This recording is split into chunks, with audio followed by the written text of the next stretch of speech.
कि block, group और period कैसे फाइंड करते हैं। दूसरा टॉपिक सेकंड पीरियड में पीरियोडिक टेबल, क्या क्या साइज, इलेक्ट्रॉन गेन एंथैल्पी और इलेक्ट्रोनेगेटिविटी, आयनाइजेशन एनर्जी, ये टॉपिक रिवाइज करके आना है, ठीक है। और एटॉमिक नंबर, ये दो बेसिक है, सबको आना ही चाहिए, मास भी आना चाहिए। एंड नेक्स्ट टॉपिक कौन सा, इलेक्ट्रॉनिक कॉन्फ़िगरेशन, इनको रिवाइज करके आना है, ठीक। बाकी आगे बढ़ेगा।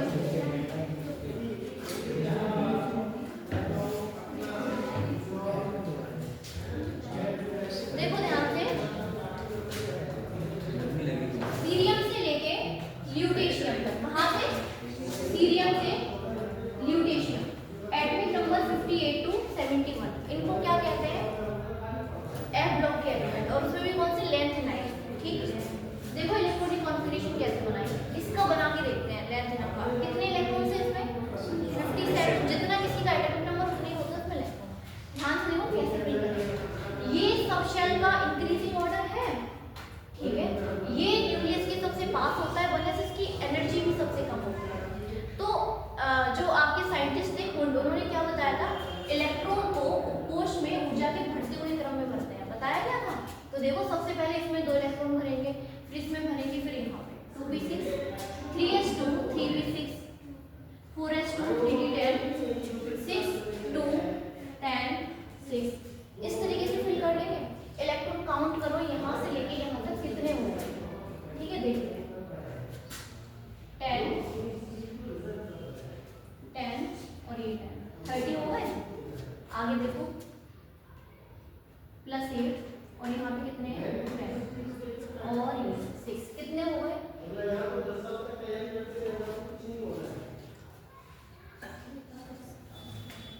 40 + 54 हो रहे हैं।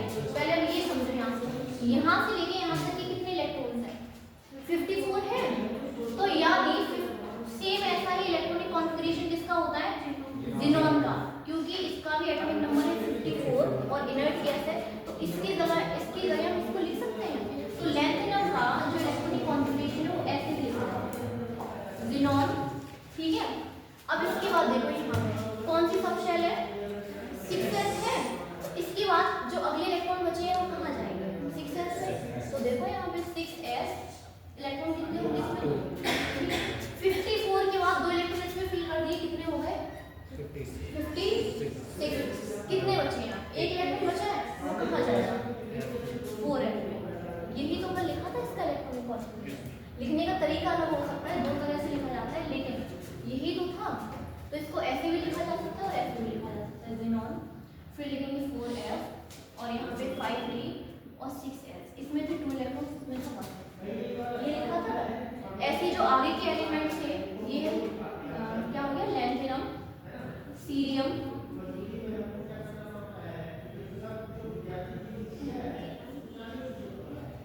इनका बनाते हैं। ध्यान से देखना, इसका एटॉमिक नंबर है कितना, 58। कैसे फिल करेंगे इलेक्ट्रॉन, सबसे पहले 4s 5d 6s फिल कर दो इलेक्ट्रॉन। इसमें 54 हो गए, टोटल कितने हैं, 58।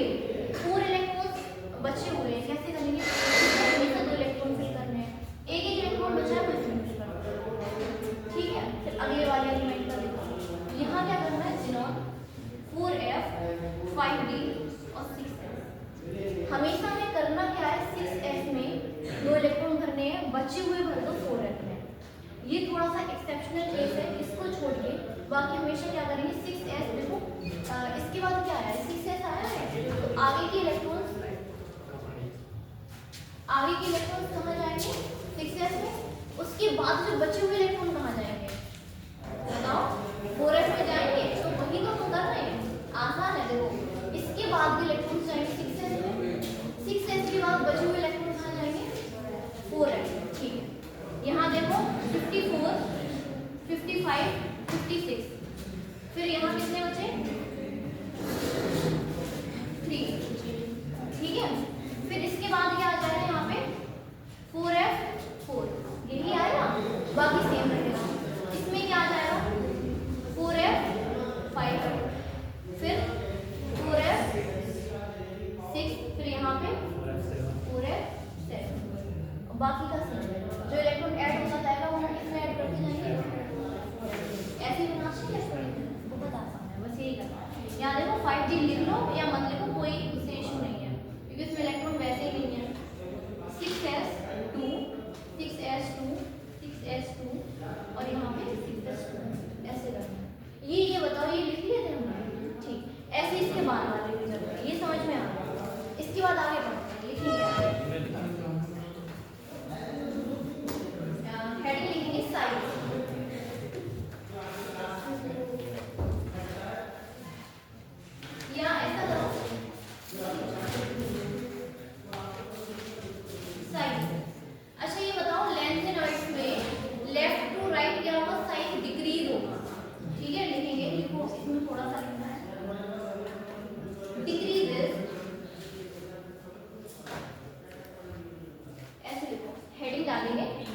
चारों को पूरा नाम नहीं सकते हैं। मतलब क्या है इसका साइज जो है लैंथेनम से लेके सीरियम तक क्या होता है डिक्रीज होता है, ये पूरा नाम नहीं सकते। ठीक, एटॉमिक नंबर शामिल आ गए ना 67 से कितना था 71 due to lanthanide concentration.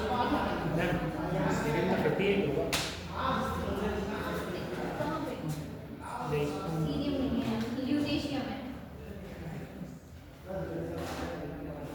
Lutetium सबसे नीचे वाला एलिमेंट, ठीक है। ऊपर से इधर से वहां देखो, इधर देखो, यहाँ से लेके यहाँ तक साइज घटता है, यही हमने लिखा, लिख दिया था सीरियम लेकिन ल्यूटेशियम होगा।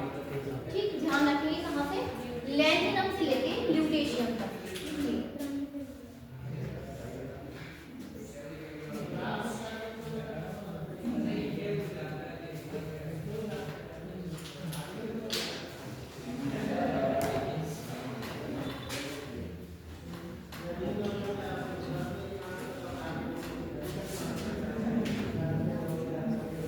Due to lanthanide contraction.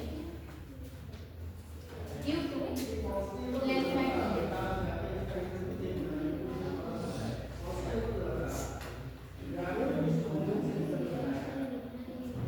Cerium नहीं है, वहाँ ल्यूटेशियम होगा, ल्यूटेशियम। ठीक,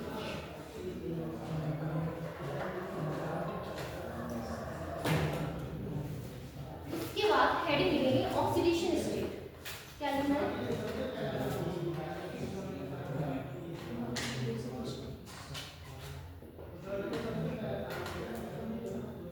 इसमें लिखेंगे, ध्यान रखना जो लैंथेनॉइड्स होते हैं इनकी मोस्ट कॉमन ऑक्सीडेशन स्टेट होती है +3, ठीक है। यहाँ लिखेंगे मोस्ट कॉमन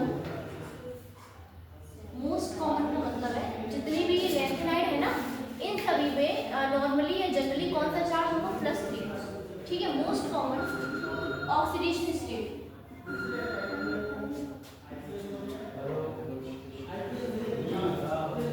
ऑफ लैंथेनॉइड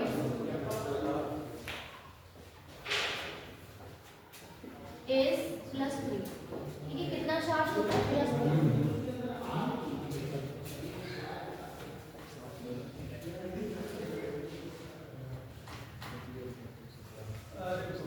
ध्यान रखना लैंथेनॉइड्स पे जनरली +3 चार्ज होता है, ऑक्सीडेशन नंबर +3 होती है। एक्टिनॉइड्स में भी +3 ही होती है, दोनों में, ठीक है।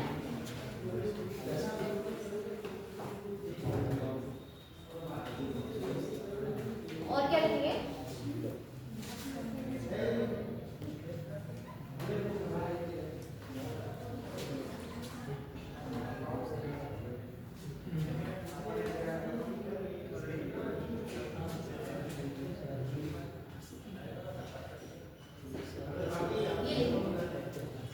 Some lanthanoids also show +2 and +4 oxidation state. जैसे इनको देखो EU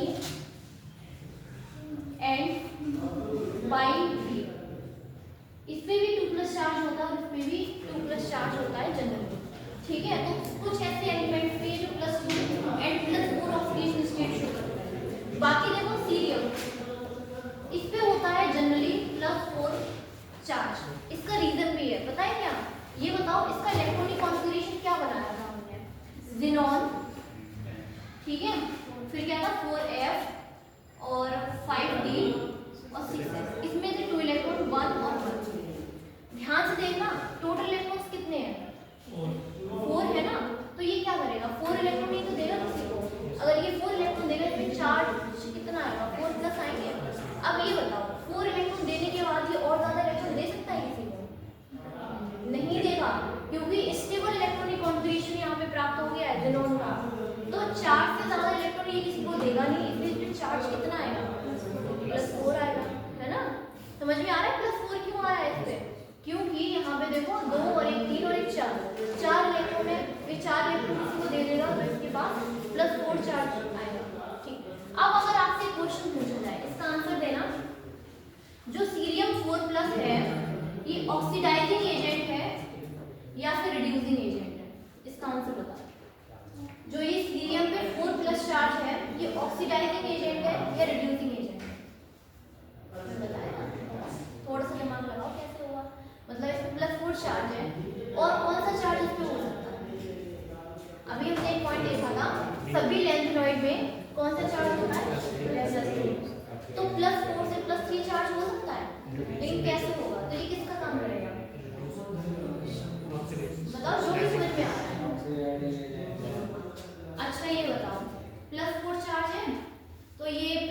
सभी का चार्ज होता है, यानी ये +3 में चेंज हो सकता है। कैसे होगा? देखो ध्यान से, सीरियम है +4 चार्ज है इस पे, अगर हम इसे एक इलेक्ट्रॉन दे दें तो ये सीरियम 3+ में चेंज हो जाएगा। ये तो हम कर सकते हैं। यानी ये क्या कर रहा है? इलेक्ट्रॉन को गेन कर रहा है, और इलेक्ट्रॉन को अगर गेन करता है कोई तो वहां पे क्या होता है? रिडक्शन। ठीक, अब अगर हम ये लिखना चाहें तो ऐसा कर सकते हैं, सीरियम पे 4+ है, इससे हमने क्या किया, एक और इलेक्ट्रॉन निकाल दिया और ये चेंज हो गया सीरियम पे 5। कैसे हो सकता है? नहीं हो सकता। तो इसका ऑक्सीडेशन हो सकता है? नहीं होगा। तो ये रिएक्शन कैसे गलत है, मतलब इसको हम नहीं लिख सकते। ठीक है, इसका खुद का रिडक्शन हो रहा है, जिनका रिडक्शन होता है वो क्या होते हैं? जिनका खुद का रिडक्शन होता है वो किसी दूसरे का ऑक्सीडेशन कराते हैं, तो वो क्या होता है? Oxidising agent. तो ये ऑक्सीडाइजिंग एजेंट हो जाएगा, रिड्यूसिंग एजेंट नहीं होगा। पहले समझो दोबारा से कैसे बताते हैं। इसीलिए अभी मैं इसका क्वेश्चन पूछूंगी ऊपर वाले दोनों का, पहले इसका समझ लो। इसीलिए सीरियम में 4+ है, तो ये इलेक्ट्रॉन लेगा, जो इलेक्ट्रॉन लेते हैं उनका रिडक्शन होता है, जिनका रिडक्शन होता है उन्हें हम कहते हैं ऑक्सीडाइजिंग एजेंट। ऑक्सीडाइजिंग एजेंट वो होते हैं जो किसी दूसरे का क्या कराते हैं? ऑक्सीडेशन, और उनका खुद का होता है रिडक्शन। ऑक्सीडाइजिंग एजेंट क्या होते हैं? जो क्या होता है? खुद का, अदर्स का क्या कराएंगे? ये ऑक्सीडेशन, और इनका खुद का मतलब सेल्फ का क्या होगा? रिडक्शन। तभी तो उनको रिड्यूसिंग एजेंट कहते हैं। ठीक है, और sorry oxidising agent, oxidising agent जो ऑक्सीडेशन कराएंगे, खुद का क्या होगा? रिडक्शन। अब इनमें बताओ, EU 2+ चार्ज और YV 2+ चार्ज, इसमें ये ऑक्सीडाइजिंग एजेंट का काम करेंगे, रिड्यूसिंग एजेंट। थोड़ा सा दिमाग लगाओ, दोनों में +2 चार्ज है, इसको हम इलेक्ट्रॉन दे सकते हैं, इलेक्ट्रॉन बाहर निकालेंगे, इलेक्ट्रॉन ले दे सकते हैं। अगर देखो EU पे 2+ चार्ज है, इसको +3 में चेंज करना है, +3 में कैसे होगा? इलेक्ट्रॉन बाहर निकलेगा, ऑक्सीडेशन होगा, और ऑक्सीडेशन होगा तो ये कैसे होगा? Reducing agent. EU और YV दोनों रिड्यूसिंग एजेंट होते हैं, और सीरियम वाला ऑक्सीडेशन। ठीक है, तो पहले तो यहाँ एक पॉइंट लिखेंगे, क्या लिखना है? ठीक है, इसके बाद देखो यहाँ हम एक पॉइंट ये भी लिखेंगे, सीरियम 4+ एस एन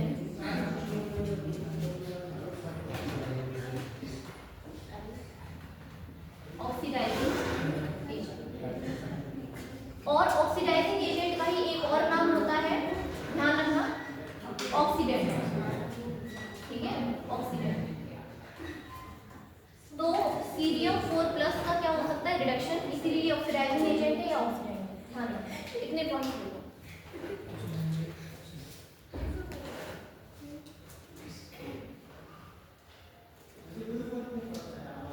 क्या क्वेश्चन आ रहा है आयुष? बताओ, कोई अगर क्वेश्चन है तो बिल्कुल बता सकते हैं। ठीक है, हाँ कोई बात नहीं, मैं बता दूंगी क्या है। अच्छा, जिसने कल की क्लास नहीं ली हुई उसे नहीं समझ में आ रहा हो, बाकी लोग बताएं। आ रहा है? बस वही किया है, हमने इलेक्ट्रॉनिक विन्यास बनाया है, लास्ट वाले इलेक्ट्रॉन 6s में भरने के बाद बचे हुए 4s में भरे हैं, है ना?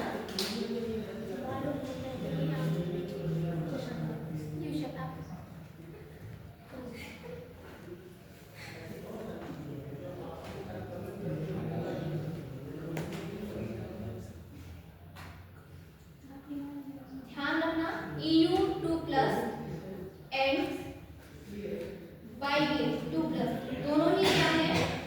रिड्यूसिंग एजेंट है। यहाँ एक पॉइंट और लिखेंगे, देखो EU 2+ एंड YV 2+, ठीक है, आर स्ट्रॉन्ग रिड्यूसिंग एजेंट। और दूसरा नाम क्या हो सकता है? और रिडक्टेंट। जो रिडक्शन कराते हैं उनको रिडक्टेंट कहते हैं, या फिर तो रिड्यूसिंग एजेंट कहते हैं। ठीक है, क्योंकि इनका खुद का क्या हो? ऑक्सीडेशन।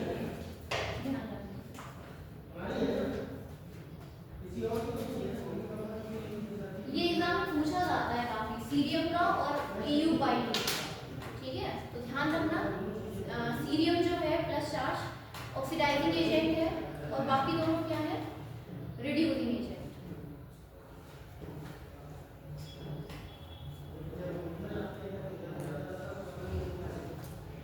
अगर ये कॉन्सेप्ट पता है ऑक्सीडाइजिंग एजेंट का और रिड्यूसिंग एजेंट का तो ये समझ में आएगा, वरना नहीं।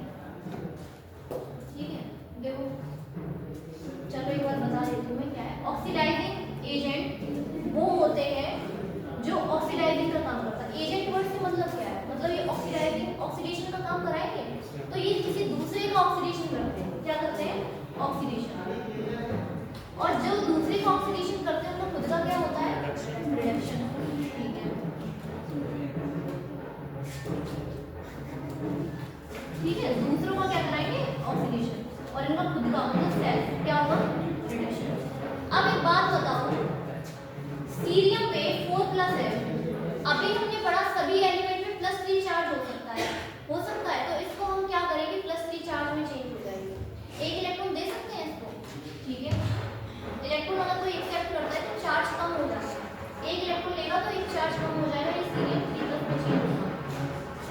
ठीक, अब इसका रिडक्शन हो रहा है खुद का, जिसका खुद का रिडक्शन होता है वो ऑक्सीडाइजिंग एजेंट है, ऐसे। ठीक, बाकी देखो आगे हेडिंग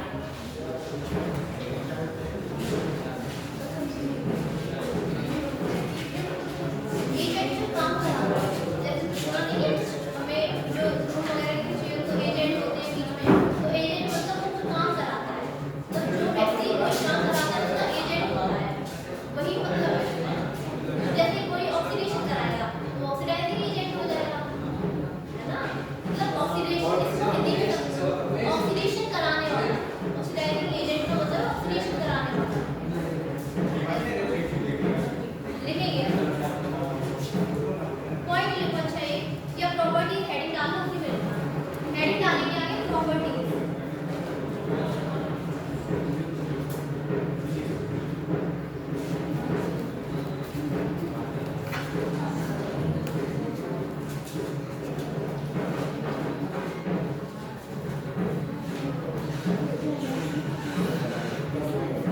हेडिंग डालेंगे सभी लोग प्रॉपर्टी, ठीक है।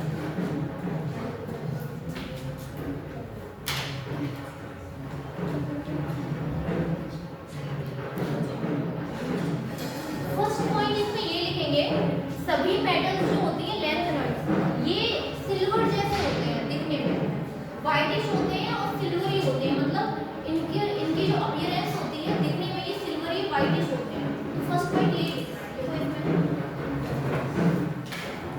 ऑल द लैंथेनॉइड्स, क्या लिखेंगे, all the lanthanoids are silvery, मतलब सिल्वर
अच्छा ये बताओ, ये सभी मेटल्स होती हैं, मेटल्स हीट एंड इलेक्ट्रिसिटी को कंडक्ट करती हैं या नहीं करती है ना? तो ये लिखना है लास्ट में, क्या लिखना है? लैंथेनॉइड्स आर, नेक्स्ट पॉइंट,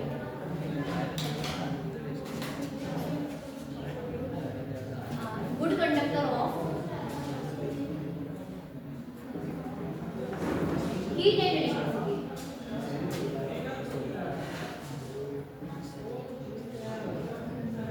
क्या लिखना है? लैंथेनाइड्स जो है सभी वो क्या है? गुड कंडक्टर है, मतलब ये हीट और इलेक्ट्रिसिटी को कंडक्ट कर सकते हैं, क्योंकि सभी मेटल्स हैं और मेटल्स की टेंडेंसी होती है क्या? हीट एंड इलेक्ट्रिसिटी को कंडक्ट करना। ठीक है, तो ये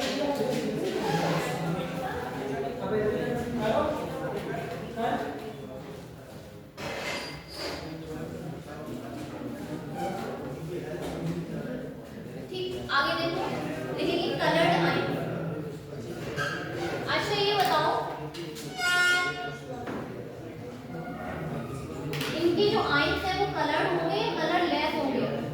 बताओ, इन आयन्स का मतलब है ये सब 2+ लैंथेनम पे 3+, मतलब जिनमें भी चार्ज होता है ना उनको आयन्स कहते हैं। तो हमें ये बताना है ये सभी आयन्स मतलब ये वाले, इनके सभी आयन्स को कलर्ड होंगे या कलरलेस? बताओ, थोड़ा सा दिमाग लगाने की कोशिश करो। डी ब्लॉक में कैसे बताया था? डी ब्लॉक में कलर्ड मींस से वो रीजन क्या था? अनपेयर्ड इलेक्ट्रॉन था। सेम यहाँ पे भी रीजन है, अगर F कक्षक में अनपेयर्ड इलेक्ट्रॉन होगा तो वो सभी कैसे होंगे? कलर्ड।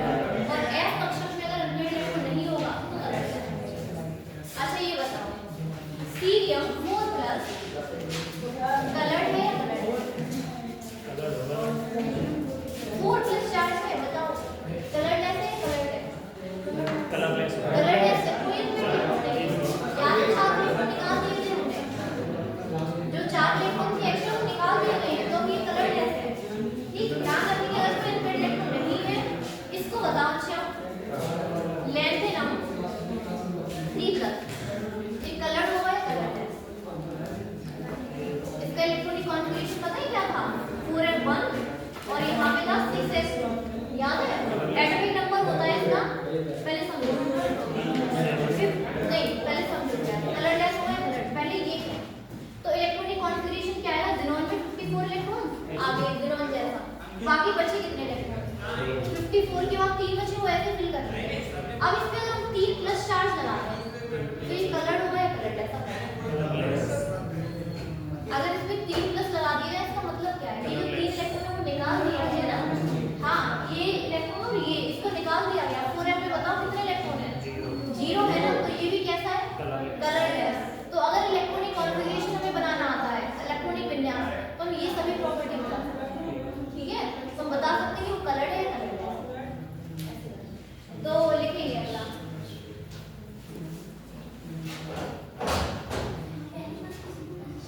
लिखो लैंथेनाइड या लैंथेनॉइड आयन्स या दीज आयन्स, ऐसे भी लिख सकते हैं। क्या लिखेंगे? लैंथेनॉइड आयन्स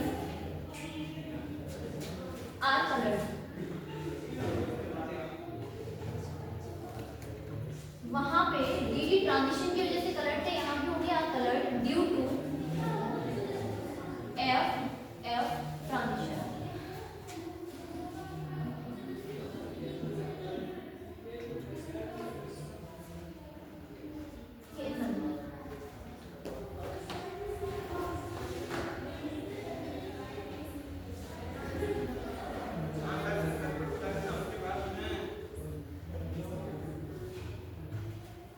और एक चीज और लिख देना, समझने के लिए कलर्ड कौन से होंगे? Due to presence of unpaired F electron,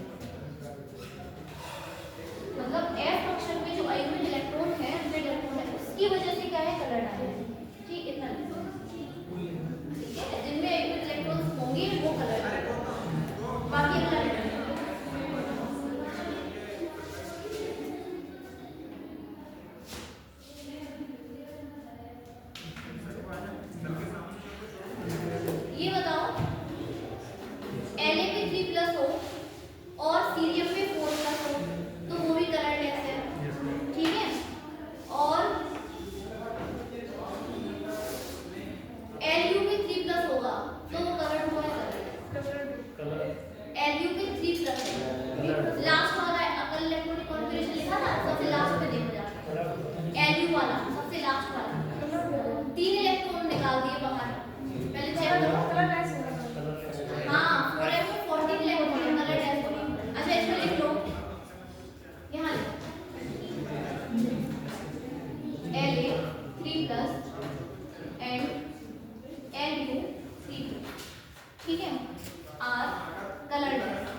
ये लिखें।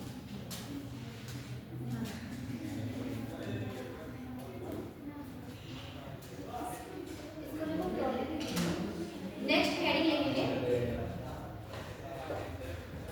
मैग्नेटिक प्रॉपर्टीज, चुंबकीय गुण।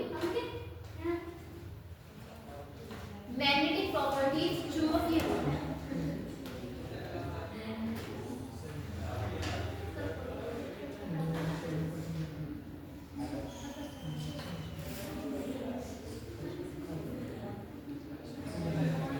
बताओ क्या लिखना है हेडिंग?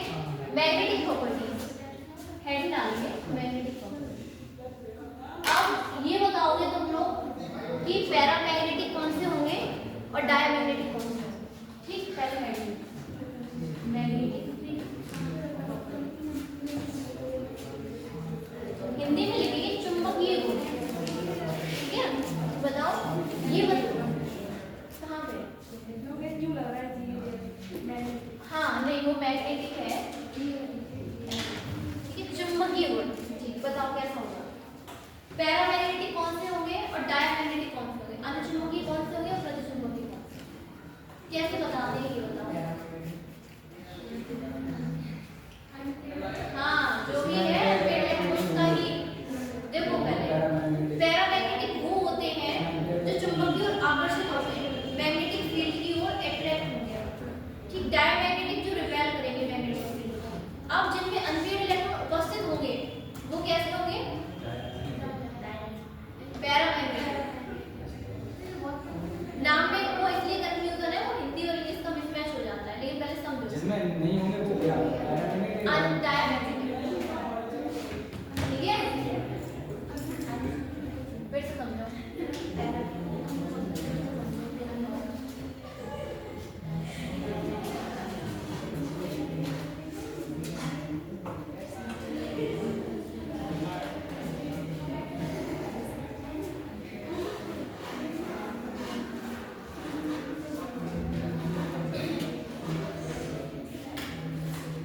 लिखो the lanthanoid ion,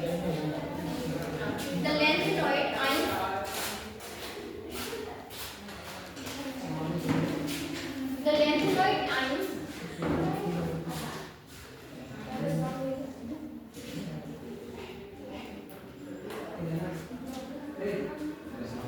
lanthanoid ions का मतलब सभी एलिमेंट इंक्लूड हो जाते हैं यहाँ पे। ठीक है, the lanthanoid ions are paramagnetic.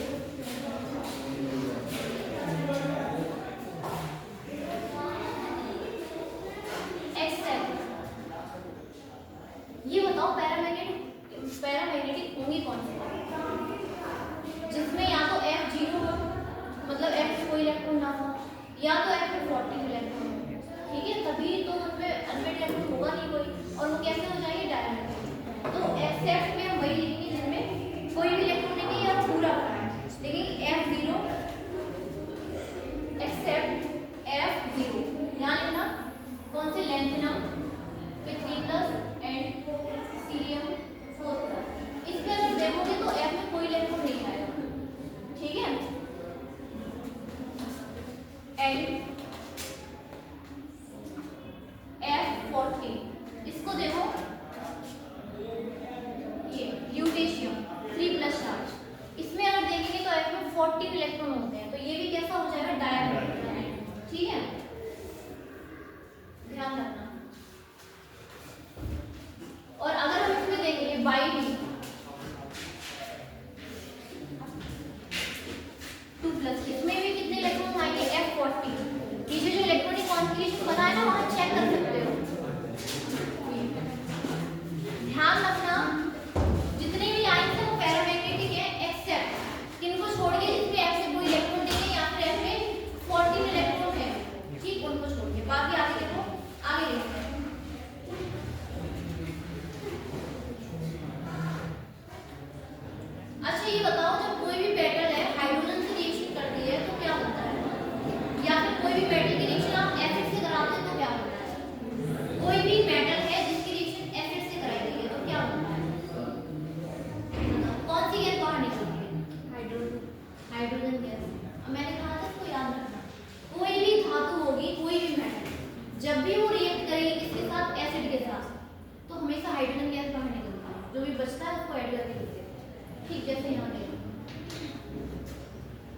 ये लिख लिया। आगे हमें कुछ रिएक्शंस पढ़नी है इनकी। जब ये एसिड से रिएक्शन करेंगे तो हाइड्रोजन गैस बनाएंगे। बाकी क्या होगा, H2O से रिएक्शन कराएंगे तो यहाँ पे देखो क्या बनेगा, लैंथेनॉइड्स है, ठीक है। रिएक्शन कराएंगे इसके साथ, एसिड के साथ, तो क्या बनेगा, हाइड्रोजन गैस। रिएक्शन कराएंगे इस तरीके से किसके साथ, वाटर के साथ, तो क्या बनेगा बताओ, लैंथेनाइड की रिएक्शन वाटर के साथ। क्या लग रहा है, क्या बन सकता है यहाँ पे? हाँ, H2 गैस बाहर निकलेगी, साथ में ये भी बनेगा हाइड्रोक्साइड। ठीक है, तो एसिड के साथ रिएक्शन करेंगे तो हाइड्रोजन गैस बनेगी, H2 के साथ रिएक्शन करेंगे तो ये बनेगा। ठीक, आगे देखो, कार्बन के साथ रिएक्शन करेंगे तो कार्बाइड बनता है, LnC2। इस तरीके से कार्बाइड होते हैं, मतलब लैंथेनाइड कार्बन के साथ जुड़ के जो यौगिक बनाता है उसको कार्बाइड कहते हैं। ठीक है, LnC2, ठीक है। इसके साथ कार्बन के साथ रिएक्ट विद कार्बन। यहाँ ऐसा करो, हेडिंग डालेंगे केमिकल प्रॉपर्टी।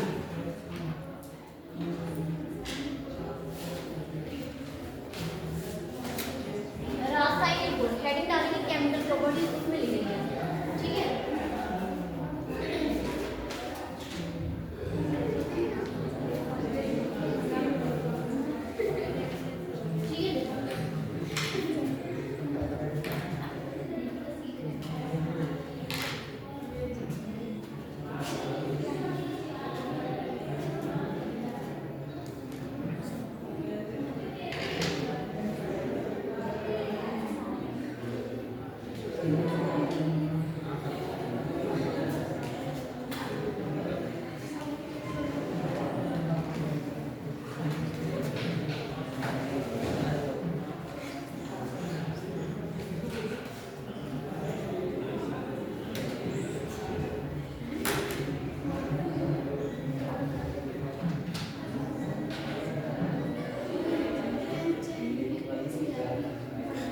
पहले समझो इसे, बाद में लिखना क्या है। अगर नाइट्रोजन के साथ क्रिया कराएंगे तो नाइट्राइट बनेगा, जैसे ऑक्सीजन के साथ क्रिया करने पर ऑक्साइड बनता है, यहाँ पे ऑक्साइड बनेगा। वैसे ही जब नाइट्रोजन के साथ क्रिया कराएंगे तो नाइट्राइट बनेगा। देखो ध्यान से, ये बताओ इन सभी एलिमेंट में कॉमन चार्ज क्या होता है? सभी में, सभी लैंथेनाइड्स का कॉमन ऑक्सीकरण संख्या कितनी है? +3। नाइट्रोजन पे कितना होता है? -3। जब -3 +3 वाला कंपाउंड बनेगा तो ऐसा ही तो बनेगा, जितना चार्ज यहाँ होता है उतना ही तो यहाँ होगा, इसीलिए ये बना है। जब रिएक्शन कराएंगे सल्फर के साथ और ऑक्सीजन के साथ तो देखो ध्यान से क्या बनेगा, Ln2O3। कैसे? एक ऑक्सीजन पे -2 चार्ज है, 3 पे कितना हो जाएगा, -6, आगे कितना होगा, +6। तो यहाँ से एक Ln पे कितना आएगा, +3। वही होता है ना, एक Ln पे, एक लैंथेनाइड पे Ln का मतलब पहले समझो यहाँ पे क्या है, Ln लैंथेनाइड है। लैंथेनाइड मतलब इनमें से कोई सा भी एलिमेंट हो सकता है, ठीक है। सीरियम से लेके ल्यूटेशियम तक कोई भी तत्व हो सकता है, सभी को लैंथेनाइड कहते हैं। और ये सभी इस तरीके का ऑक्साइड बनाएंगे, मतलब जैसे मान लो यहाँ पे सीरियम हो Ln की जगह तो क्या बनेगा, 2O3। और मान लो यहाँ पे क्या हो, Lu2O3। इस तरीके की यौगिक इसे कहेंगे लैंथेनाइड ऑक्साइड, मतलब ल्यूटेशियम ऑक्साइड, ठीक है। इस तरीके से सीरियम ऑक्साइड, ल्यूटेशियम ऑक्साइड, ये सब। यहाँ देखो दोनों पे -3 और इधर +3, लैंथेनाइड का नाइट्राइड। यहाँ देखो रिएक्शन विद सल्फर। ये बताओ ऑक्सीजन पे -2 चार्ज होता है, सल्फर पे भी -2 हो सकता है, तो यहाँ भी तो सेम ही बनेगा, सिमिलर बिल्कुल। ये यौगिक बनते हैं, तो ये ऐसे क्या करते हैं, दोबारा समझो। जब लैंथेनाइड की क्रिया एसिड से कराएंगे तो हाइड्रोजन गैस बनेगी, क्योंकि किसी भी मेटल की रिएक्शन जब एसिड से कराते हैं तो हाइड्रोजन गैस बनेगी, ठीक। जब H2O से रिएक्शन कराएंगे तो ये बनेगा। पता है कैसे बनाया, देखो ये H2O है, देखो ध्यान से। अब अगर 3H2O लेंगे तो यहाँ से Ln और यहाँ से 3OH, ये बन जाएगा, और हाइड्रोजन गैस यहाँ से बाहर निकल सकती है, ठीक है। ध्यान रखना आगे देखो, यहाँ पे रिएक्शन कार्बन के साथ तो कार्बाइड बनेगा, नाइट्रोजन के साथ नाइट्राइड बनेगा, सल्फर के साथ सल्फाइड बनेगा, ऑक्सीजन के साथ ऑक्साइड बनेगा। इसे लेते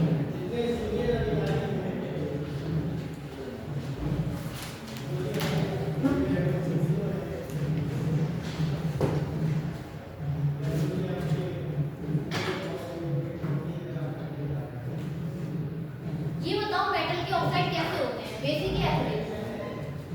जितनी भी मेटल है अगर वो हाइड्रोक्साइड बना रही है तो वो एसिडिक होगा। फिर से बताओ, मतलब मैंने बताओ आंसर चाहिए, खुद से बताओ एसिडिक होंगे या बेसिक होंगे?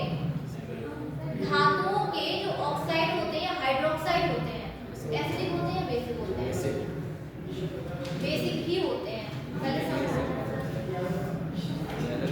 बेसिक होते हैं। जैसे इसको देखो, मैग्नीशियम मेटल है ना, इसका हाइड्रोक्साइड मतलब यही तो होगा। ये बताओ बेसिक होता है एसिडिक होता है? बेसिक होता है क्योंकि ये OH आयन यहाँ से दे सकता है, ठीक है, तो ये बेसिक होगा। तो ध्यान रखना, इसमें एक पॉइंट लिखेंगे, all the hydroxide, all the hydroxides of lanthanoids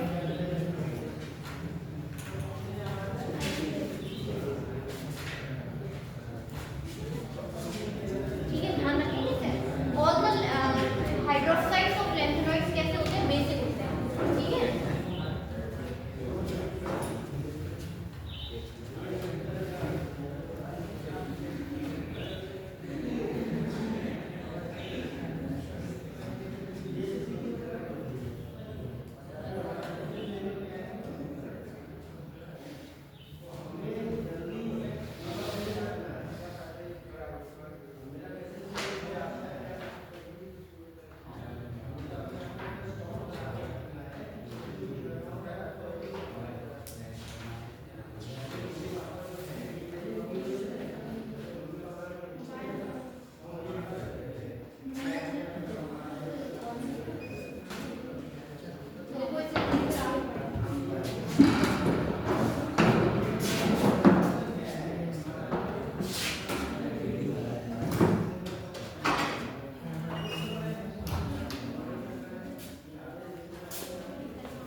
क्या लिखेंगे? बताओ कहाँ से कहाँ तक के तत्व रखे गए हैं, मतलब किनको कहते हैं? कहाँ से? थोरियम से लेके लॉरेंशियम तक, थोरियम टू लॉरेंशियम, ठीक है। लिखेंगे इसमें फर्स्ट पॉइंट, द एक्टिनॉइड्स, क्या लिखना है first point? The actinoids includes elements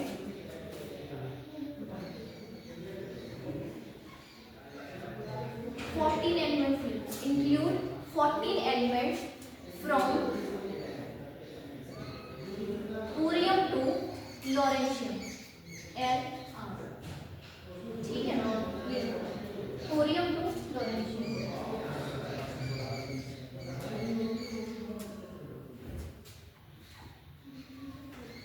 ठीक है। एटॉमिक नंबर 90, यहाँ पे एटॉमिक नंबर 10। तो एक्टिनॉइड किन्हें कहते हैं? थोरियम से लेकर लॉरेंशियम के बीच के सभी एलिमेंट्स, ठीक है। इसके बाद ध्यान से, इनको इनर ट्रांजिशन एलिमेंट भी कहते हैं। और लास्ट इलेक्ट्रॉन किस में एंटर करेगा? एफ सबशेल में। वहां पे 4f में कर रहा था, यहाँ किस में करेगा? 5f में, ठीक। दूसरा लिखेंगे इसमें इलेक्ट्रॉनिक कॉन्फिगरेशन, हेडिंग लिख लो इलेक्ट्रॉनिक कॉन्फिगरेशन।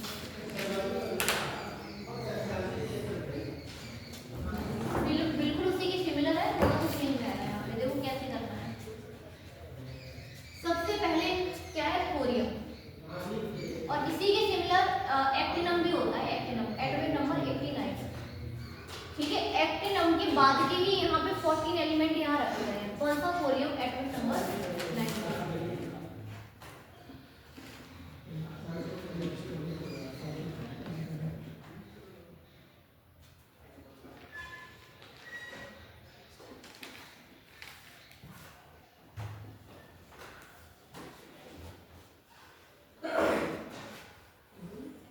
काउंट करो, 14 हो गए यहाँ से, 1 2 3 4 5 6 7 8 9 10 11 12 13 14, ठीक है। ये 14 एलिमेंट। देखो इनका इलेक्ट्रॉनिक कॉन्फिगरेशन कैसे बनाना है। सबसे पहले क्या है? 90, क्या करेंगे ये बताओ? कौन सी नोबल गैस आएगी यहाँ पे? रेडॉन आएगी। रेडॉन का एटॉमिक नंबर कितना होता है? पहले यहाँ लिखते हैं 86 तक इलेक्ट्रॉन किस तरीके से फिल करेंगे? जैसे रेडॉन में करते हैं। 86 इलेक्ट्रॉन बिल्कुल वैसे ही फिल करेंगे जैसे रेडॉन में करते हैं। इसके बाद यहाँ पे कितना आएगा? 5f 6d और 7s, ठीक। बचे हुए इलेक्ट्रॉन कहाँ फिल करेंगे? इसके बाद s में, इस वाले में कितने आ जाएंगे? 2 इलेक्ट्रॉन। बचे कितने हैं इसके बाद? ये देखो 89 है, 86 87 88, एक इलेक्ट्रॉन है वो आएगा 5। ऐसे करना है, समझ में आ रहा है क्या किया हमने? यहाँ पे 89 एटॉमिक नंबर था, इलेक्ट्रॉन में कितने हो गए? 89, जिसमें से 86 तो एग्जैक्ट जैसे रेडॉन में फिल करते हैं वैसे होंगे। बचे हुए फिर 2 इलेक्ट्रॉन एस में, फिर जो इलेक्ट्रॉन बचा है, जितने भी बचे हैं वो एस में। इस तरीके से फिल करना है। पहले इसको लिखो फिर आगे देखते हैं, ठीक है।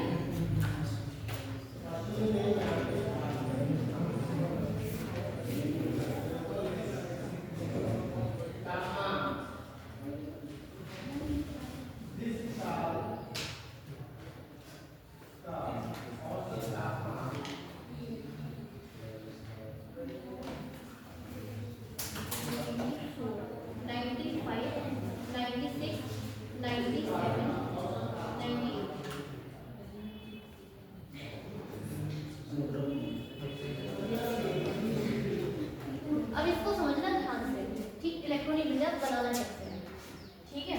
देखो रेडॉन 86 इलेक्ट्रॉन फिल कर लिए, कितने बचे? 90। कैसे करने हैं? सेम 2 इलेक्ट्रॉन इसमें फिल कर लिए, कितने बचे? अब 87 88, 2 बच रहे हैं, इस तरीके से फिल करेंगे, ठीक है। फिर देखो क्या करेंगे, इन तीनों में थोड़ी सी वेरिएशन आती है। तीनों में ही क्या होगा? 6d में एक इलेक्ट्रॉन आएगा। तीनों में ही क्या होगा? 6d में एक इलेक्ट्रॉन आएगा। देखो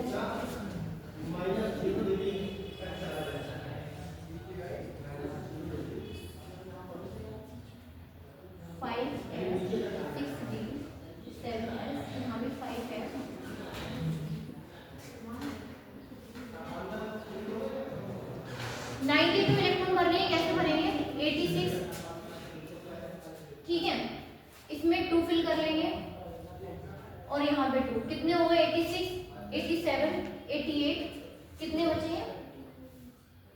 3 इलेक्ट्रॉन, है ना? 2 इसमें भरेंगे, 1 इसमें भरेंगे। यहाँ देखो 3 इसमें आ जाएंगे, 1 इसमें, 4 इसमें, 1 इसमें, ठीक है। कर क्या रहे हैं, जो एक इलेक्ट्रॉन बढ़ रहा है ना, वो यहाँ पे फिर भरेंगे इस तरीके से। आगे देखो यहाँ पे 93 है, 86, 87, 88, 88 के बाद कितने इलेक्ट्रॉन्स बचे हैं? 89, 90, 5 इलेक्ट्रॉन, तो 1 इसमें आ जाएगा, 4 इसमें आ जाएगा, ऐसे करके। अब इसके बाद 86, 5F और 6D और 7S करना क्या है? इसके बाद बचे हुए 2 इलेक्ट्रॉन यहाँ भरेंगे। अब बचे कितने हैं देखो, 94 में से 86 तो यहाँ है, इसके बाद 2 इसमें है, कितने बचे इलेक्ट्रॉन?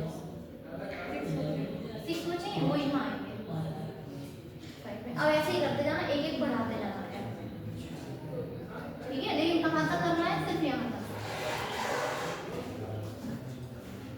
ठीक है। क्या किया गया है, समझ में आ रहा है?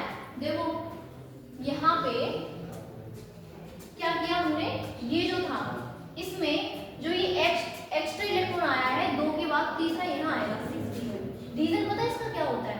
इसकी और इसकी ऊर्जा बहुत पास होती है, सिमिलर, और जब 2 कक्षकों की ऊर्जा बराबर होती है ना, लगभग बराबर, तो इलेक्ट्रॉन इसमें भी जा सकता है, इसमें भी जाता है। तो इसमें और इन तीनों के केस में ऊर्जा लगभग बराबर होने की वजह से इलेक्ट्रॉन एक यहाँ भी रहता है। लेकिन फिर बात आती है यहाँ पे ऐसा क्या हुआ कि इलेक्ट्रॉन सारे इसी में आ गए?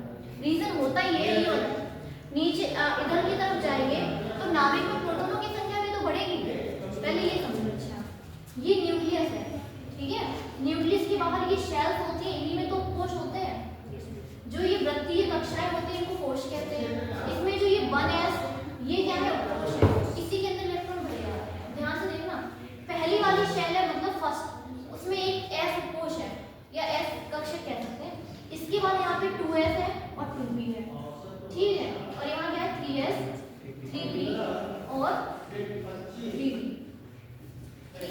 यहाँ पे क्या होगा? 4s, 4d, 4p और 4f, इस तरीके से। ऐसे फिर 5 और 6 इस तरीके से। अब ये बताओ, अच्छा यहाँ पे जो 6s है वो सबसे बाहर है, इससे अंदर जो यहाँ पे है ना क्या है? 4f और 5d। तो जो ये 4f और यहाँ पे जो 5d है ना, ये इनकी ऊर्जा लगभग बराबर है, यानी कि जो ये वाला उपकोष होगा और ये होगा बहुत पास है। इलेक्ट्रॉन इसमें भी आ सकता है और इसमें भी आ सकता है। अब एक बात बताओ, अच्छा ये जो नाभिक है, नाभिक के अंदर अगर प्रोटॉनों की संख्या बढ़ेगी, ध्यान से सुनना, नाभिक में अगर प्रोटॉनों की संख्या बढ़ेगी, क्योंकि परमाणु क्रमांक बढ़ रहा है, जितना परमाणु क्रमांक होते हैं उतने प्रोटॉन होते हैं। तो अगर प्रोटॉनों की परमाणु क्रमांक बढ़ रहा है तो प्रोटॉनों की संख्या बढ़ेगी। तो ये बताओ, इन जो ये सभी सबशेल में इलेक्ट्रॉन जो उपस्थित है उसमें और नाभिक में आकर्षण भी तो बढ़ेगा। यही रीजन है कि साइज भी घट रहा है, ठीक। और इसी की वजह से देखो क्या होगा, अगर इसमें बहुत ज्यादा प्रोटॉन हो जाएंगे तो 4f और 5d की जो ऊर्जा लगभग बराबर थी, मतलब ये पास थे, तो 4f पे अगर मान लो बहुत ज्यादा अट्रैक्शन लग रहा है, थोड़ा अंदर नहीं आ जाएगा, ठीक है। और इसी की वजह से क्या होगा? एनर्जी में डिफरेंस हो जाएगा। तो जैसे जैसे हम इधर से इधर जाएंगे ना, 4f की ऊर्जा थोड़ी सी कम हो जाती है। अब यहाँ ऊर्जा में अंतर आ गया, 4f की ऊर्जा थोड़ी कम हो गई, तो जितने भी इलेक्ट्रॉन है वो कहाँ चले गए? 4f में, ठीक है। ऊर्जा में अंदर की वजह से, क्योंकि इलेक्ट्रॉन पहले उसमें जाता है जिसकी ऊर्जा कम होती है। ये हमने पढ़ा है, इलेक्ट्रॉन ऊर्जा के बढ़ते हुए क्रम में भरा जाता है, पहले उसमें जाएगा जिसकी ऊर्जा होगी क्या? 4f की ऊर्जा कम होने की वजह से पहले इलेक्ट्रॉन 4f में जाता है। लेकिन ऊपर वाले तत्वों में क्या है? इनकी ऊर्जा लगभग बराबर है, तो एक इलेक्ट्रॉन इनमें भी आ जाता है, ठीक है। ये रीजन है। तो बस वैसे याद रख सकते हो, देखो आसान तरीका है। क्या करना है? सबसे पहला एलिमेंट है ये 6s में 2 इलेक्ट्रॉन, 7s में 2 इलेक्ट्रॉन भर लेंगे, एक इलेक्ट्रॉन बचा यहाँ भर लिया, ठीक। दूसरे वाले को देखो इसको, फिर एक और इलेक्ट्रॉन आ गया, इसे भरते हैं यहाँ पे, ठीक। यहाँ पे देखो इन तीनों एलिमेंट्स में थोड़ा सा ध्यान रखना है, क्या करना है। इसके बाद जो एक और एक्स्ट्रा इलेक्ट्रॉन आया है वो हमने यहाँ नहीं भरा है, यहाँ भरा है। फिर एक और इलेक्ट्रॉन आया है, मतलब इसमें तीनों में एक इलेक्ट्रॉन आएगा। फिर जो एक्स्ट्रा इलेक्ट्रॉन है वो यहाँ पे एंटर होता जाएगा, 2, 3 और 4। फिर लेकिन जो नेक्स्ट वाला एलिमेंट है, फिर यहाँ एक और इलेक्ट्रॉन बढ़ गया, ध्यान से देखना 4 और एक कितना 5 और एक और इलेक्ट्रॉन कितने 6 इलेक्ट्रॉन कहाँ आ गए इसमें। ऐसे नीचे जाएंगे तो एक और इलेक्ट्रॉन आएगा, कितने हो जाएंगे 7। अब अच्छा बताओ 5f7 के बाद अगर अगला इलेक्ट्रॉन भरना है इसके नीचे वाले एलिमेंट में तो कहाँ भरोगे, डी में जाएगा, क्योंकि हमें पता है जब f आधा भरा हो या पूरा भरा हो तो स्टेबल होता है, स्थायी होता है। ये स्थायी होने की वजह से जो नेक्स्ट इलेक्ट्रॉन है वो कहाँ जाएगा 6d में 1, तो अगले वाले एलिमेंट का क्या हो जाएगा ये, ठीक। फिर इसके बाद क्या करेंगे हम, फिर से डी खाली हो जाएगा, सारे इलेक्ट्रॉन कहाँ जाएंगे 5f। इसमें पता है क्या हुआ 5f बताओ 7 और 8 पहले से थे, एक इलेक्ट्रॉन और आ गया, कितने हो जाएंगे 9। यहाँ पे हो जाएगा फिर से 5f10, ऐसे भरते जाएंगे। जब यहाँ पे लास्ट में आ गए 5f में 14 इलेक्ट्रॉन आ जाएंगे तो फिर अगला इलेक्ट्रॉन कहाँ जाएगा 6d में, है ना, 6d में जाएगा। ऐसे करना है, तो 2-3 जगह वेरिएशन आती है, सिर्फ इन तीनों में ध्यान रखना है। और फिर याद रखना है यहाँ पे 5f में जब 7 इलेक्ट्रॉन हो जाएंगे तो अगला यहाँ जाएगा, और यहाँ पे जब 14 हो जाएंगे तो अगला अगले में जाएगा, ठीक है। अब इसमें अगर कंफ्यूजन हो रहा है तो बताओ एक बार, मैं अलग से लिखिए सही से, इसमें अगर ज़्यादा कंजस्टेड लग रहा है तो अलग अलग लिख के बताओ, ठीक है। बताओ कहाँ पे डाउट आ रहा है, नहीं तो इसे लिखेंगे। अच्छा एक बार लिख लो फिर देखते हैं, ठीक है।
अब जितने भी इलेक्ट्रॉन बचे हैं उनको हम कहाँ फिल करेंगे 5f और यहाँ पे 6d में। अब बात आती है यहाँ करेंगे यहाँ, तो f ड्रॉप की तत्व में तो हमें पता है लास्ट इलेक्ट्रॉन f में आता है, कितने बच रहे हैं 86 87 88 हो गए, कितने 8 इलेक्ट्रॉन बच रहे हैं ना, कितने हैं यहाँ पे 86 ये हैं, 2 इलेक्ट्रॉन ये हैं, कितने हो गए 88 हो गए ना, और 96 भरने हैं, कितने बचे हैं 8 बचे हैं।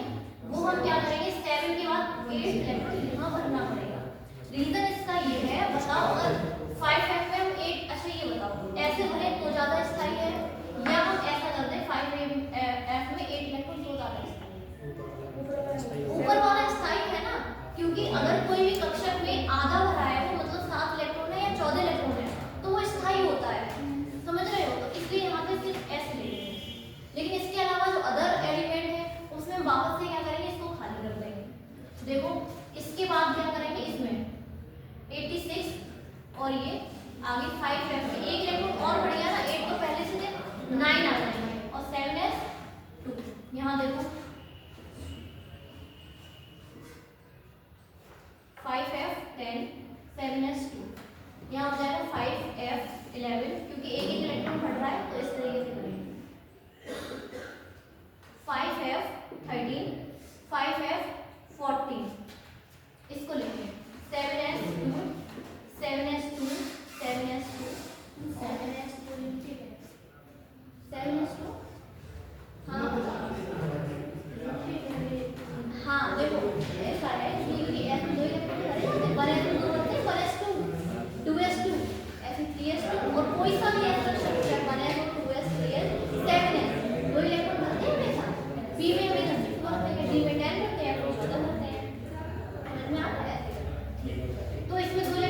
बचे हुए इधर बढ़ते जाएंगे। ऐसे बना दो।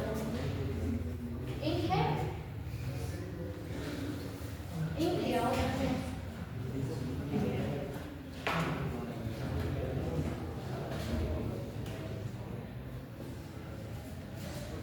ये समझ में आ रहा है? बताओ।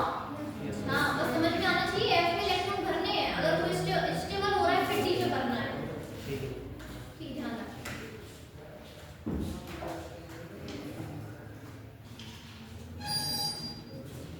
यहाँ देखो क्या आएगा, यहाँ आएगा 5F में 7 इलेक्ट्रॉन और 6 में कोई इलेक्ट्रॉन नहीं आएगा, 7F में 2 इलेक्ट्रॉन, इस तरीके। ठीक है, और ये सब लिखेंगे, सबको लिखेंगे।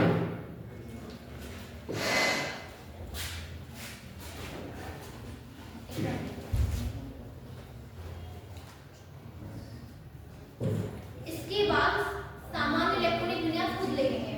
ये सब लिख लो, फिर नीचे लिखना जनरल इलेक्ट्रॉनिक कॉन्फ़िगरेशन और उसे खुद से लिखना।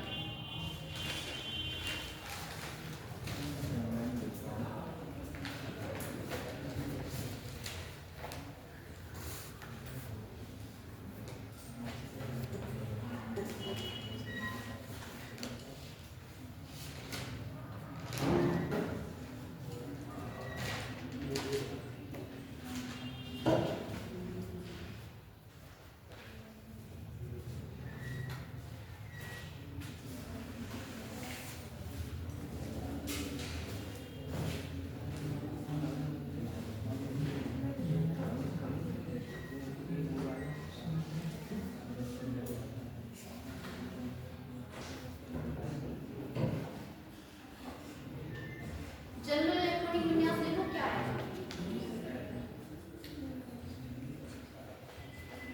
ध्यान रखना, एक्टिनॉइड कौन से 14 तत्व हैं? एटॉमिक नंबर 90 से लेके 103। ठीक है, थोरियम टू लॉरेंशियम। एक्टिनम ये वाला, ये ऐसा होता है। देखो वैसे लैंथियम को यहाँ रखा गया है, एक्टिनम को यहाँ रखा गया है, लेकिन होता क्या है इसके, देखो यहाँ पे इसका 57 परमाणु क्रमांक है, तो 57 के बाद आगे के जो एलिमेंट है 14, इसी के बाद के ये 14 तत्व होते हैं, यहीं से उठा के इनको रखा गया है। मतलब अगर यहाँ पे 57 है ना, ये 58 मिल जाएगा, फिर बीच के 14 तत्व गायब होके इधर आ रहे, फिर 72 यहाँ पे आ गया। जैसे ये देखो 71 है, फिर 72 वाला एलिमेंट वापस ये ऐसा है। तो इसके जो गुण होते हैं ना लैंथियम के, वो इसी के समान होते हैं। तो लैंथियम के आगे के 14 इतने तत्व नीचे रखे गए। ठीक, और ऐसे ये एक्टिनम हो रहा है AC, और इसके बाद भी ये 14 तत्व यहाँ रखे गए हैं जिनको एक्टिनाइड कहते हैं। ऐसा है, ये भी 14 एलिमेंट है और ये भी। अब एक पॉइंट हम ये भी लिख रहे हैं, ये सभी रेडियोएक्टिव होते हैं सभी, और ये इनमें से केवल एक होता है, ये प्रियम। जो ये रेड से लिखे हैं ना, ये रेडियोएक्टिव एलिमेंट है, जो ये वाले और ये भी और ये वाले। अभी लिखेंगे, धीरे धीरे पढ़ते हैं इसको। आगे देखो क्या है, लिखेंगे इसमें। हाँ, जनरल इलेक्ट्रॉनिक कॉन्फ़िगरेशन लिखो, क्या हो जाएगा। अच्छा, इसके लिए ट्रिक भी होती है वैसे याद रखने की, खुद से भी ढूंढ लेना, कोई सी ढूंढना चाहो वैसे क्या होती है। देखो यहाँ से ये है ना, थोड़े पहलवान उनसे निपटेंगे, ऐसी कोई ट्रिक है। क्या चाहिए, थोड़े पहलवान उनसे निपटेंगे, पुराने आम कम बिकेंगे। ठीक, फिर यहाँ पे कैलिफोर्निया में Einstein Fermi made Nobel laws, ऐसी ट्रिक होती है ये। कोई और ट्रिक ढूंढ लेना चाहो तो जो इजी लगे, वैसे ये भी एक ट्रिक है, क्योंकि इन एलिमेंट को ऐसे तरह से देखो, इन सभी तत्वों को ट्रिक से याद रख सकते हैं, इनका क्रम। ठीक है, यहाँ से शुरू होता है, थोड़े पहलवान उनसे निपटेंगे। ठीक है, फिर है यहाँ पे पुराने आम कम बिकेंगे, फिर है कैलिफोर्निया में Einstein Fermi made Nobel laws. ठीक है, ये बस ट्रिक है इन तत्वों को याद रखने की। नहीं तो कोई और भी ढूंढ सकते हो या बना सकते हो खुद से। ठीक है, और ये या आसान लगे तो बता देना, मैं लिख दूंगी। लिखनी है, लिख देना।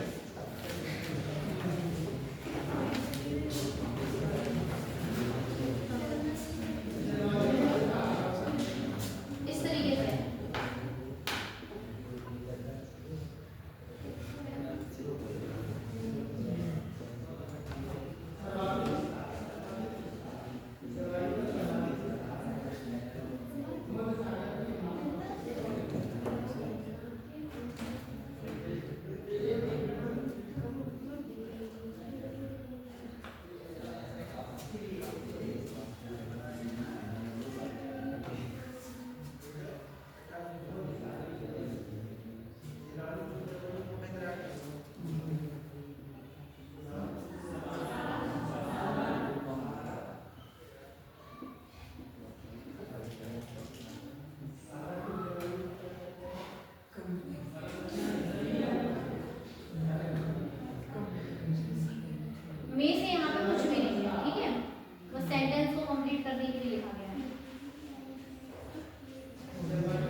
फर्मी, ठीक है, फर्मी मेड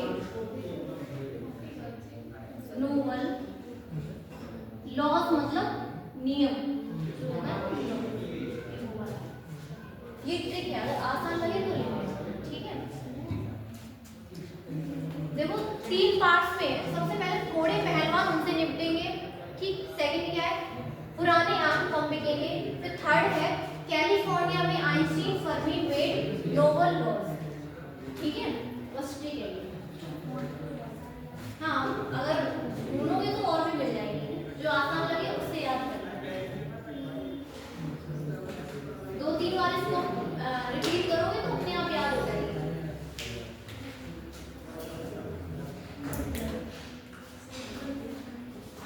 इलेक्ट्रॉनिक विन्यास ध्यान रखना है, ठीक। 7F में सबसे पहले इलेक्ट्रॉन भरने हैं, बचे हुए काम भरने हैं 5F में, लेकिन कुछ ऐसे एलिमेंट का 6D में आएंगे। कब? जब F में 7 इलेक्ट्रॉन हो जाएंगे तब, और जब 14 हो जाएंगे तब। और ये 3 यहाँ पे थोड़ा से अलग है स्टार्टिंग, ठीक। बाकी आगे लिखेंगे। जनरल इलेक्ट्रॉनिक कॉन्फ़िगरेशन बताओ क्या होता है।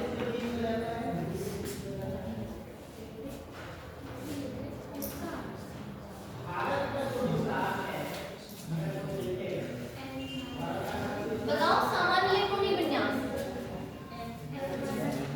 देखो NS2 ये लिखेंगे सबसे पहले। इससे पहले क्या था D, लेकिन कौन सा D? N-1।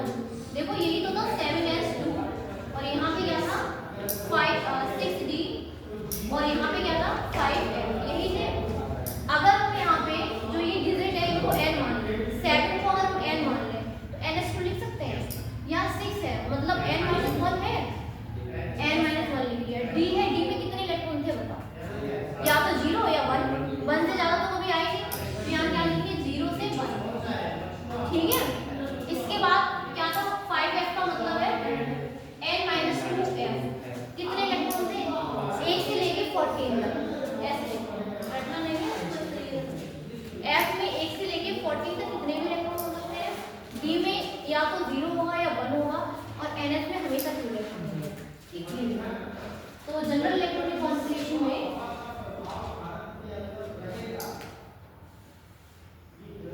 ठीक है, सब ऐसे लिखेंगे।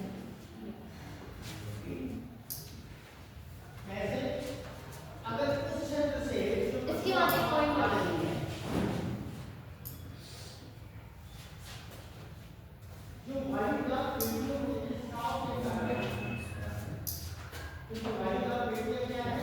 पॉइंट लिखेंगे।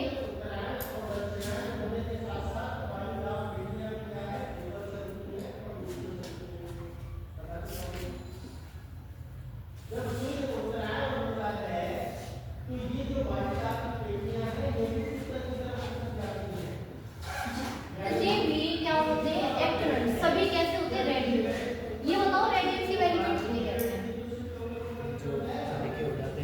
हाँ, जो जिनको अगर आप रख दो तो वो अपने आप क्या होते हैं, उनसे अल्फा बीटा गामा पार्टिकल या रेस बाहर निकलने लगती है। जिनसे अल्फा बीटा किरणें बाहर निकलती हैं वो धीरे धीरे क्या होते हैं, विघटित होते रहते हैं।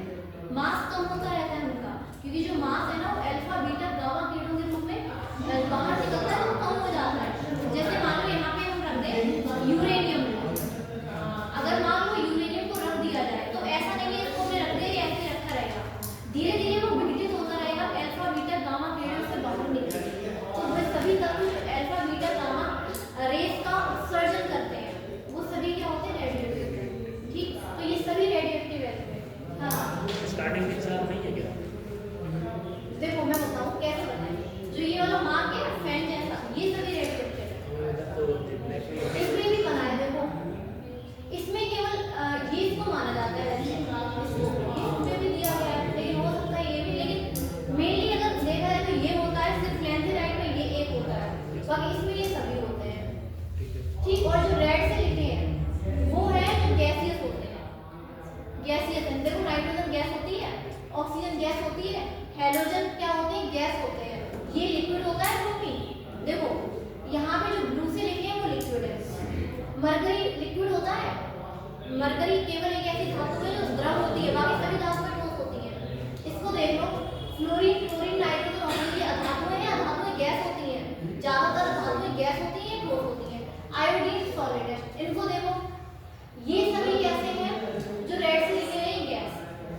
ठीक है। और ये वाले जो ब्लैक है वो सॉलिड है सभी। मेटल्स हैं सभी, मेटल ज्यादातर सॉलिड होती है, ठीक, ध्यान रखिए। और ये एनर्जी एसिड है, और ये बीच वाली कैसी है, वो धातु है। ये वाली अधातु है और ये सभी कैसे हैं, ठीक है।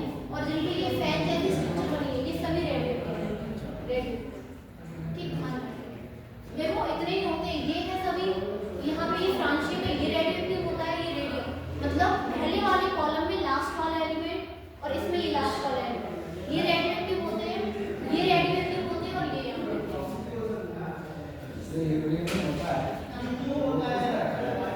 इसमें रखा जाता है इसको ना। वैसे तो ये भी है, जब इसकी खोज हुई थी सबसे पहले रेडियोएक्टिविटी की, तो वो पता है कैसे हुई थी, कवर्ड में रखा, मतलब कोई एलिमेंट, इसकी रिसर्च हो रही थी, एक वैज्ञानिक थे हेनरी वेबरल, सुना हो, इन्होंने ये संबंधित है रेडियोएक्टिव की खोज से। इन्होंने पता क्या किया, इन्होंने कोई एक्सपेरिमेंट कर रहे थे, यूरेनियम में कोई भी एक एलिमेंट को इन्होंने अलमीरा के अंदर रैप करके रखा, उन्हें लगा वो सेफ रखा होगा, लेकिन कुछ दिनों बाद उन्होंने देखा कि वो एक तो उससे कुछ, मतलब उसकी जो जिसमें वो रखा था ना, उन्होंने उस कागज के ऊपर कुछ ऐसा धब्बे से पड़े थे, स्पॉट्स, और उन्होंने देखा उसका मास भी कम हो गया है, तो जो चेंज आया फिर उसको उन्होंने ऑब्जर्व किया कि ऐसा चेंज आ क्यों रहा है, तो वहां से पता लगा कि ये क्या है, रेडियोएक्टिव एलिमेंट है। यहाँ से अल्फा बीटा गामा बीटा के बारे में जानकारी प्राप्त हुई।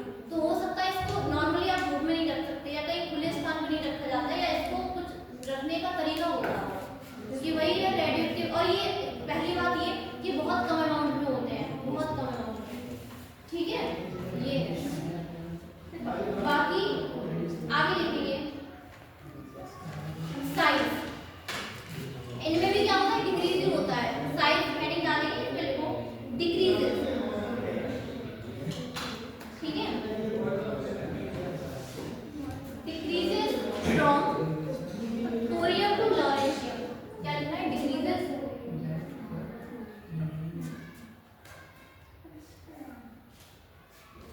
From thorium to lawrencium.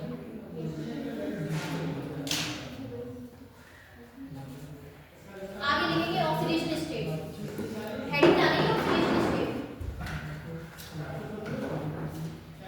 इनकी भी जनरल ऑक्सीजन संख्या क्या होगी, सभी लैंथेनाइड और एक्टिनाइड दोनों की +3 होती है, सभी में +3 चार्ज पाया जाता है, ठीक है। तो इसमें एक पॉइंट लिखो, most common oxidation state is +3, point लिखना, most common oxidation state is +3। एक पॉइंट और लिखो, फिर खत्म करते हैं। They also show, ये लिखना है, most common oxidation state is +3. They also show +4, +5, +4, +5, +6, हाँ, show SHOW, मतलब प्रदर्शित करते हैं, +4, +5, +6 and +7 ऑक्सीडेशन स्टेट, ठीक है। इन आगे इन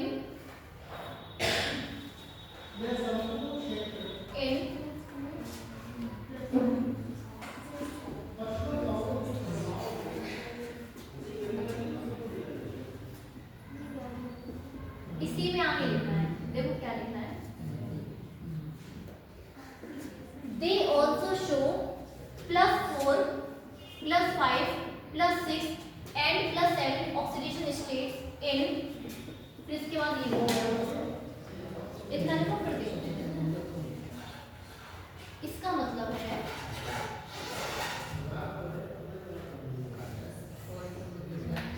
लिख लिया,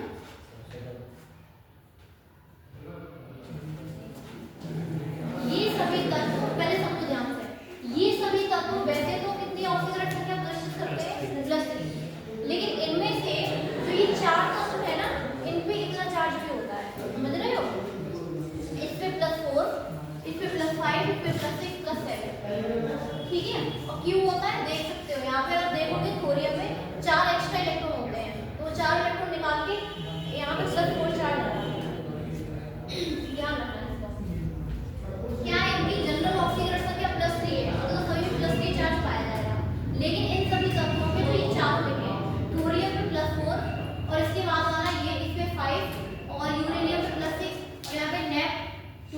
या नेपच्यूनियम हो